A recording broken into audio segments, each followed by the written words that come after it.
À quelques heures de la finale de Coupe de France et du dernier match de Kylian Mbappé, la seule chose qu'on peut dire c'est qu'il joue très gros et on va voir tout ça dans cette vidéo. Salut à tous les gars, c'est Azial. Aujourd'hui, on se retrouve pour une nouvelle vidéo.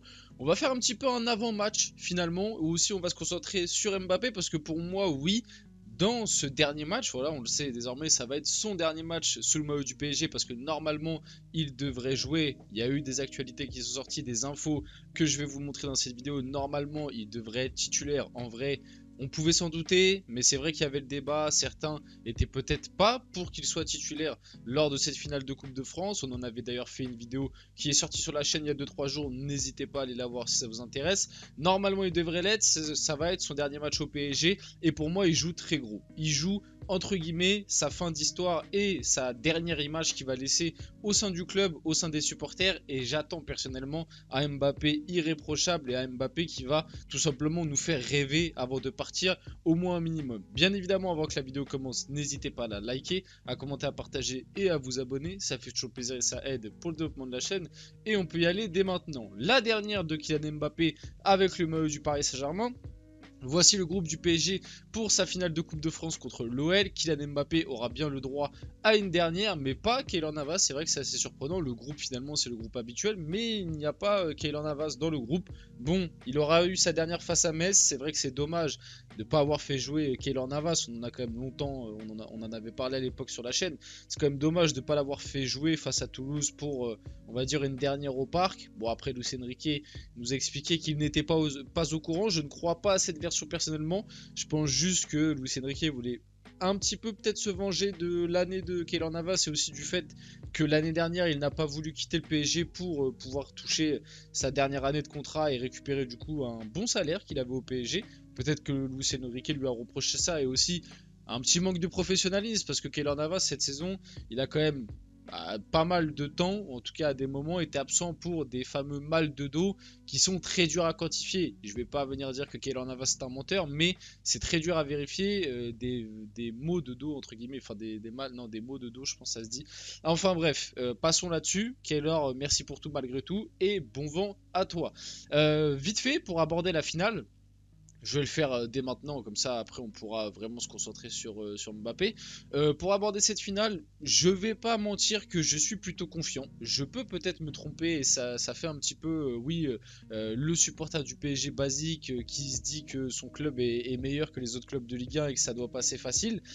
C'est vrai que Lyon, d'ailleurs, j'en ai fait quand même des vidéos à un moment sur la chaîne. Cette année, j'ai quand même pas mal de temps parlé de mes amis lyonnais. J'ai quand même fait pas mal de vidéos sur la chaîne qui parlaient de Lyon. Ça a été pendant longtemps catastrophique. Malgré tout, depuis Pierre Sage, bah, c'est bien mieux. Hein. Je pense que je suis pas la première personne qui vous le dit et qui vous l'apprend.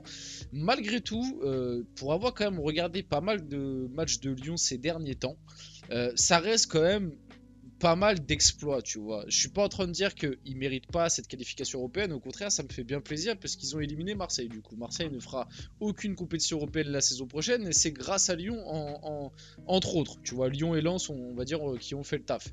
Donc, moi, je suis très content qu'ils soient qualifiés pour une compétition européenne. Bon, ça prouve aussi que cette saison, la Ligue 1 a peut-être pas été à un très haut niveau parce que Lyon, qui était 17ème au mois de janvier, qui arrive à finir 6ème, c'est quand même c'est quand même que ça montre que le championnat cette année a un peu avancé au ralenti et que l'année prochaine on espère avoir un championnat un peu plus compétitif, même avoir un PSG qui est en championnat, même si moi je trouve que la saison du PSG est globalement réussie, mais peut-être un peu moins de matchs nuls et plus de victoires, ce serait sympa. Pour en revenir sur le match, malgré que Lyon soit bien mieux, je trouve qu'il y a quand même pas mal de matchs où c'est passé sur un fil. T'as eu pas mal de quand même de vents qui ont tourné en ta faveur et t'as eu pas mal d'exploits ou alors de retournement de situation attendu. Je pense au match à Brest où tu perds 3-1. Dans un monde normal, tu reviens pas et au final, tu arrives à gagner 4-3 en marquant à la dernière minute. Même là, le match face à Strasbourg, tu vois, pour ton dernier match, en plus pour jouer ta qualif, tu gagnes 1-0, tu te fais remonter 2-1. Strasbourg a le penalty, tu te fais remonter 1-1, pardon. Strasbourg a le penalty du 2-1 qu'il rate et toi, tu marques sur un penalty à la 92e. Tu vois ce que je veux te dire? Et c'est pas les seuls matchs où il s'est passé ce genre de scénario, ça fait beaucoup. Donc, je vois un PSG quand même supérieur, surtout que si tu prends les deux confrontations qu'on a eu face à Lyon cette année, c'est 8-2. On a gagné 4-1 aller-retour. Et au retour, il y avait déjà Pierre Sage qui était en place. Donc l'excuse de oui, mais depuis Pierre Sage, on est bien mieux. Au retour, il y avait déjà Pierre Sage et c'était déjà l'équipe, on va dire, actuelle. Et on a quand même gagné 4-1.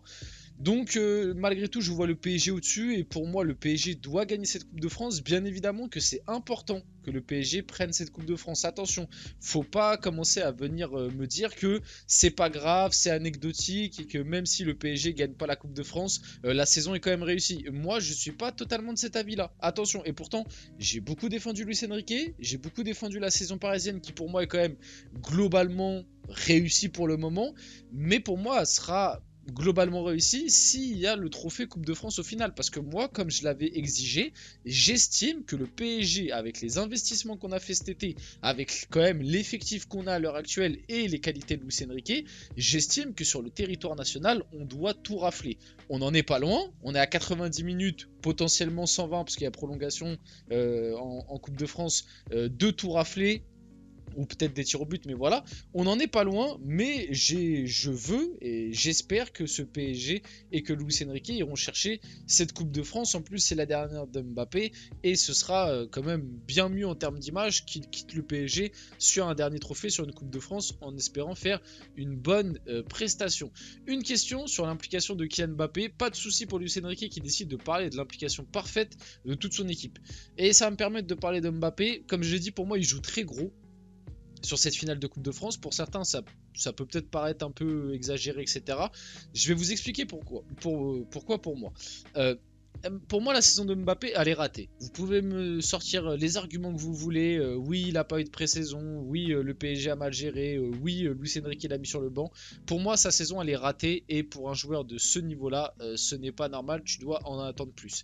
Je suis d'accord que Luis Enrique, enfin je suis d'accord, non d'ailleurs je suis pas totalement d'accord avec ça, mais je suis d'accord à la limite que les dirigeants, il y a eu un impact mental par rapport à son départ, etc. Mais encore une fois, ça c'est aussi en partie lui qui l'a voulu partir, quitter libre le PSG, l'annoncer au mois de février, c'est pas le PSG qui l'a forcé à faire ça. Il aurait très bien pu l'organiser autrement. C'est lui qui a fait ce choix-là, comme il l'avait fait en 2022, faut pas l'oublier. Alors certes, bon, il y a plein de tenants et aboutissants, mais si je développe, si on explique vraiment tout, la vidéo va durer 30 minutes, 40 minutes. On en a déjà assez parlé. Oui, le PSG a mal fait des trucs. Ok, on a compris.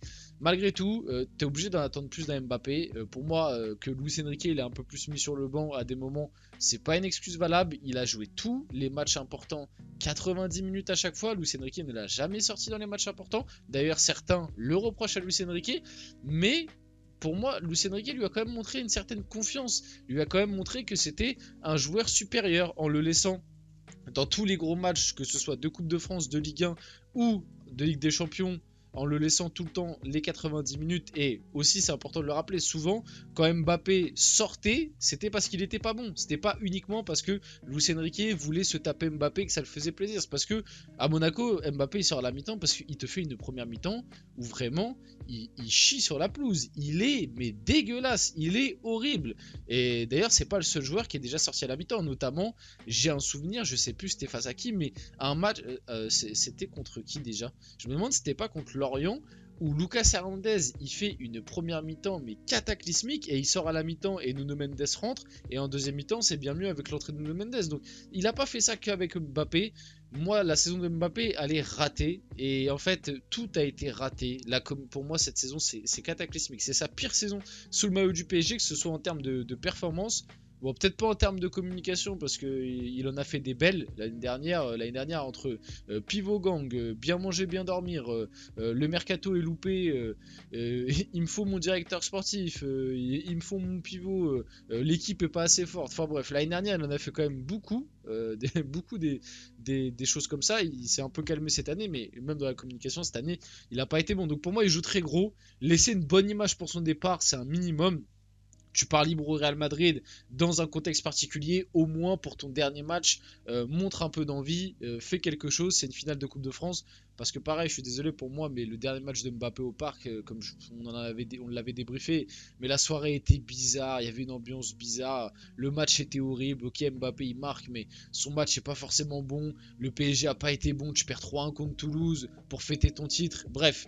faut se rattraper et j'espère qu'il fera le taf. Donc Kylian Mbappé sera titulaire demain contre Lyon en finale de Coupe de France, annonce Luis Enrique. Normalement il va bien débuter titulaire et je pense qu'on aura l'équipe à peu près habituelle. D'ailleurs aussi pour revenir là-dessus, l'implication, il y a eu des petits soucis d'implication récemment, notamment de la part de Hakimi, Kolo Muani, Mbappé et Dembélé qui sont partis à Cannes. Apparemment Hakimi et Kolo Muani sont arrivés en retard à l'entraînement très récemment, donc Luis Enrique était remonté par rapport à ça et on espère que tous les joueurs seront impliqués sur la finale de Coupe de France et sont pas déjà en vacances, pardon. Si c'est le cas, on en parlera. Marquinhos avant la finale de Coupe de France, les joueurs sont motivés, on est prêt pour une vraie bataille et on espère ça. On finit la vidéo là-dessus, j'espère que cette vidéo vous a plu. Si c'est le cas, n'hésitez pas à la liker, à commenter, à partager et à vous abonner les gars. C'était Azial et on se retrouve très rapidement pour une prochaine vidéo.